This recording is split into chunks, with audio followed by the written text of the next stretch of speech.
Bonjour Pierre Laroutoureux. Bonjour. Vous étiez candidat à la primaire de gauche. Je dis vous étiez parce que Jean-Christophe Cambadélis a décidé cette semaine de vous exclure, de rejeter votre candidature. Je suis toujours candidat. Je ne pense pas qu'un homme tout seul puisse décider. Oui, mais le patron du PS, qui est l'organisateur initial, en tout cas l'initiateur de cette primaire, dit non, vous ne pouvez pas concourir. Vous vous souvenez qu'il y a 2 ans, Jean-Christophe Cambadélis ne voulait pas d'un congrès du PS, et c'est la haute autorité qui lui a imposé le congrès. Donc vous pensez que vous serez candidat à cette primaire? Écoutez, on va tout faire pour qu'on soit candidat. C'est absolument scandaleux. Si on écoute M. Cambadélis, les seuls qui peuvent être candidats, ce sont les anciens ministres de François Hollande. Alors, il y aura un peu de diversité, le candidat avec une cravate bleue ou une cravate verte, mais Vous aurez un Gérard Filoche qui n'a pas été ministre, non, qui apparemment probablement ne sera jamais. Qui apparemment n'aura pas ses signatures. Voilà. Voilà. Mais est-ce que c'est absolument scandaleux? Il y a 6 millions de chômeurs. On voit bien que la politique qui a été menée depuis 5 ans n'a pas marché, puisque François Hollande renonce à être candidat. On va revenir sur le programme et sur le fond, mais est-ce que vous savez pourquoi il vous exclut? Non, il nous explique que notre déclaration est un peu tardive. Il se trouve que dès le mois de janvier, le jour où Thomas Piketty a lancé l'appel pour des primaires, nous, à Nouvelle Donne, nous avons dit oui. J'étais même en photo dans Libération comme un des 6 ou 7 candidats possibles. Non, mais nous, en janvier, au moment où Cambadélis... Ça ne vaut pas bulletin d'adhésion. L'argument de M. Cambadélis, c'est que notre intérêt est un peu tardif. Il se trouve qu'en janvier, quand M. Cambadélis ne voulait pas de la primaire, nous, on disait il faut une primaire. Il y a des règles, sûrement, sur cette primaire, j'imagine. Non, justement, il y a un flou. Il y a quelqu'un qui contrue une sorte d'autorité. Il y a la haute autorité, je vous redis. Il y a 2 ans, M. Cambadélis ne voulait pas du congrès. Non, M. Borgel, c'est celui qui organise la campagne de Manuel Valls, c'est encore un autre sujet. Mais il y a 2 ans, M. Cambadélis ne voulait pas d'un congrès et la haute autorité lui a dit il y aura un congrès. Et là, nous allons demander à la haute autorité de faire respecter une primaire ouverte. Vous n'aviez pas besoin, vous n'êtes pas, vous voulez adhérer au nom de Nouvelle Donne, Donne qui est un courant, qui est un mouvement qui a réuni, un mouvement politique qui a réuni 500 000 voix aux européennes. Et vous n'aviez pas besoin de parrainage non. Pour vous savez, c'est comme à droite, M. Poisson a été candidat, il n'était pas à l'UMP, les Républicains. Vous êtes en quelque sorte le Poisson de gauche. Si vous voulez, avec la comparaison de ce qu'elle vaut. Et donc, mais c'est peut-être pour ça que Jean-Christophe Cambadélis vous rejette, non? Mais c'est une question. Se dit après tout, est-ce que vous représentez vraiment quelque chose? Excusez-moi, est-ce qu'on a besoin d'une telle dispersion? Vous m'aviez invité il y a quelques années, j'avais fait un livre avec Michel Rocard, on avait fait une motion avec Stéphane Hessel, qui avait fait 12% au dernier congrès, à l'avant-dernier congrès, et il y a eu plus de 500 000 personnes qui ont voté pour nous aux européennes. Et au dernier législative partielle, on a fait 4,9%, presque 5% dans les Yvelines. Il vous a roulé?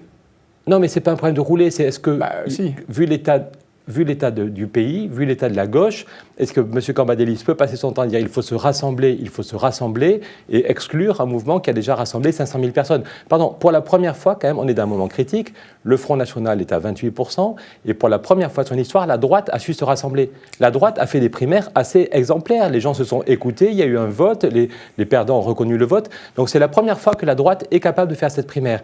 Et la gauche, qui avait su faire cette primaire il y a 5 ans, ne serait pas capable de le faire parce que M. Cambadélis a peur du débat. Vous avez cité à plusieurs reprises le chiffre de 500 000 voix, des pourcentages qui sont importants et qui semblent vous légitimer. Combien de divisions Nouvelle Donne? Combien de militants? On est tombé à 3 000, mais vous savez... Beaucoup, quand même. Mais vous êtes combien dans la rédaction de l'Opinion? Vous faites quand même un journal de qualité. Non, vous savez, pardon, excusez-moi. Ça n'a rien à voir, excusez-moi. Mais excusez-moi. Pourquoi un mouvement politique? La différence, c'est que vous êtes un mouvement politique dont l'objectif est de recueillir un maximum, et si possible, un jour, la majorité des voix, quelque part, pour avoir un élu. De parler aux citoyens. Pardon, excusez-moi, de parler aux citoyens. Mais juste de parler. Non, mais de convaincre les citoyens. Quand on a créé Nouvelle Donne, on était 10 et on a quand même eu 500 000 personnes qui ont voté pour nous aux européennes. L'argument, oui, c'est compliqué de faire de la politique en France. Est-ce que vous n'avez pas été à un moment plus de 10 000, 12 000 peut-être même? Dans l'euphorie des européennes, il y a beaucoup de gens qui ont adhéré, oui. Et puis ils ont disparu? Il y a un moment où les gens, quand il y a une campagne, les gens adhèrent.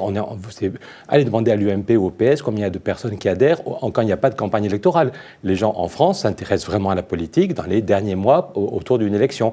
Et effectivement, et après ça, c'est vrai que c'est compliqué en France. Nouvelle Donne n'a pas 1 euro de financement public. Les Républicains, les écolos, les socialistes ont des millions d'euros, des millions de subventions. Nous, on n'a pas 1 euro. Donc, effectivement, vous êtes un maltraité de la politique? Mais le système est verrouillé. Ouais. En Espagne, avec les 550 000 voix qu'on a eues aux européennes, on serait 3 à être députés européens. Non, c'est un vrai problème. Tout le monde dit, pardon, j'insiste, tout le monde dit qu'il y a un besoin de renouvellement en France, mais en Espagne ou en Allemagne, Nouvelle Donne aurait déjà 3 députés européens, des financements publics et de quoi être beaucoup plus audible dans les grands médias. Donc on comprend que vous allez essayer de vous présenter quand même à cette primaire de gauche. Qu'est-ce que vous allez proposer ? On a un vrai projet. J'étais encore hier avec Jean Jouzel, c'est moi le candidat, mais on a une équipe. Jean Jouzel, prix Nobel de la paix, un des plus grands climatologues de la planète. Prix Nobel de la paix avec... des gens du GIEC, mais un des plus grands climatologues, vous ne pouvez pas nier les médailles de Sénat. C'est pas lui personnellement, c'est en tant que représentant du GIEC. Tout à fait, vous avez raison. Et avec nous aussi Philippe Maystadt, l'ancien ministre des Finances belge, ancien président de la Banque européenne d'investissement. On montre comment on peut mettre... Vous savez que la Banque centrale européenne va créer 1000 milliards, Mario Draghi va créer 1000 milliards, qu'il met à la disposition des marchés financiers, en espérant que les marchés financiers vont relancer l'économie. Et nous, on dit que ces 1000 milliards, il faut les mettre sur un plan Marshall pour sauver le climat, quand on voit la gravité du problème climatique, et que pendant 20 ans, on a rédigé un traité, pendant 20 ans, chaque pays d'Europe, la France, l'Allemagne, l'Italie, aurait de quoi économiser l'énergie, un vrai plan Marshall pour sauver le climat, économiser l'énergie et développer les énergies renouvelables. Chaque pays aurait 2% du PIB à taux zéro pendant 20 ans. La France aurait chaque année... Non, mais c'est colossal. La France aurait chaque année 40 milliards. Mais est-ce que la France aurait... C'est sûrement un sujet très long terme. Est-ce que ça fait un programme politique? Vous avez sûrement des choses... On peut créer 3 millions d'emplois. Est-ce que ça fait un programme politique? Je voulais en venir à chômage, excusez-moi, économie, croissance... Monsieur B, si on met 40 milliards chaque année... Si on met, pardon, mais on les met, je veux dire, ils viennent d'où? Vous ne m'avez pas entendu. La Banque centrale, vous savez que Mario Draghi, en ce moment, crée tous les mois, si je suis tout à fait sérieux, il rachète des dettes. Il y a de la création monétaire de 80 milliards chaque mois. Il crée de la monnaie. Ouais. Ça veut dire qu'au lieu de mettre en place des politiques d'austérité, quand François Fillon nous dit il n'y a pas d'argent, il faut se serrer la ceinture, nous on dit au niveau européen, Mario Draghi va créer au total 1000 milliards. Est-ce que les 1000 milliards vont à la spéculation ou est-ce qu'ils vont à donner du boulot à des techniciens, à des ouvriers, à des architectes? Ça peut créer 500 000 emplois en France, 500 000 emplois utiles et non délocalisables. Vous citez les architectes, je vois que dans votre programme, il y a rendre le logement accessible à tous. Vous faites comment? On est un des pays d'Europe où la pénurie de logement est la plus grave. Oui. Si on avait les mêmes niveaux de loyer... L'engagement de François Hollande, c'était 500 000 logements par an. Oui, et Nicolas Sarkozy avait promis la même chose, et en fait, la pénurie est toujours la même. Si on avait le même niveau de loyer qu'aux Pays-Bas ou en Allemagne, on ferait tous 250 € d'économie tous les mois. 250 € d'économie tous les mois sur les loyers, si on avait une vraie politique du logement. Comment on fait? On construit massivement dans les zones tendues. À Grenoble, à Paris, dans la région, on manque terriblement de logements. Mais qui construit? Donc l'idée, c'est comment débloquer des financements. Il y a un problème de financement. Pas seulement. Comment débloquer les permis? Comment faire en sorte que ceux que vous représentez très souvent, c'est-à-dire les associations écologistes, ne bloquent pas un certain nombre de zones dans lesquelles on pourrait construire? C'est pas le problème des associations. Non, mais tous les maires.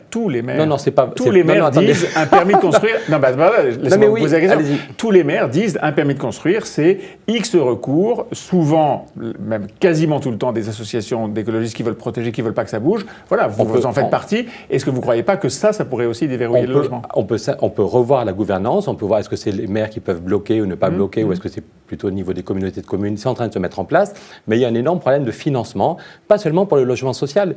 Il faut aussi faire du logement intermédiaire, il faut aussi faire du logement pour les étudiants. Alors, qui construit? Eh bien, nous, ce qu'on montre, c'est qu'on peut débloquer des financements. Par exemple, il y a 37 milliards dans le fonds de réserve des retraites, dont les bénéfices doivent compléter les retraites à partir de 2020. Eh bien, au lieu de mettre ces 37 milliards sur les marchés financiers, ce que dit Nouvelle Donne, c'est qu'on peut les mettre pour construire des logements, ici du logement social, ici du logement intermédiaire, ici du logement pour les étudiants, ici pour les plus vieux, avec à chaque fois une mixité sociale. Tout ça paraît, pardon, mais 1000 milliards ici, 37 là, on débloque tout, ça paraît facile. Mais excusez-moi, mais soit vous dites qu'il n'y a rien qui est possible. Non, je vous dis ça paraît facile. Excusez-moi, je ne dis pas que ça paraît facile, je dis que c'est possible si on le veut. Est-ce que oui, là, il y a 10 ans... Vous voulez dire, par exemple, la gauche ne le veut pas? Mais excusez-moi, je n'ai pas eu l'impression que François Hollande s'est vraiment battu. Je lui ai parlé de ce plan Marshall il y a 15 mois. Et vous avez répondu quoi? Il m'a dit que son action était souterraine et que ce n'était pas lui de mener ce combat. Je suis désolé, mais avec Jean Jouzel, ça fait 3 ans qu'on se bat pour cette idée d'un plan Marshall. Alors, vous allez essayer d'être malgré tout candidat, malgré Jean-Christophe Cambadélis, candidat à cette primaire de gauche. Si vous n'y êtes pas, vous voterez pour qui? Mais si je n'y suis pas, avec les amis Nouvelle Donne, on verra comment se faire entendre. Vous voterez? Mais écoutez, on va tout faire pour être dans la primaire. On pense vraiment que ce n'est pas un jeu, il y a besoin d'un vrai rassemblement, il y a besoin d'un débat de fond dans ce pays. Et Nouvelle Donne se fera entendre aux présidentielles et aux législatives. Merci Pierre Larouturou. Vous avez cité tout à l'heure un livre que vous avez écrit avec Michel Rocard, c'était il y a 3 ou 4 ans. Voilà, la gauche n'a plus droit à l'erreur. On verra bien. Merci beaucoup.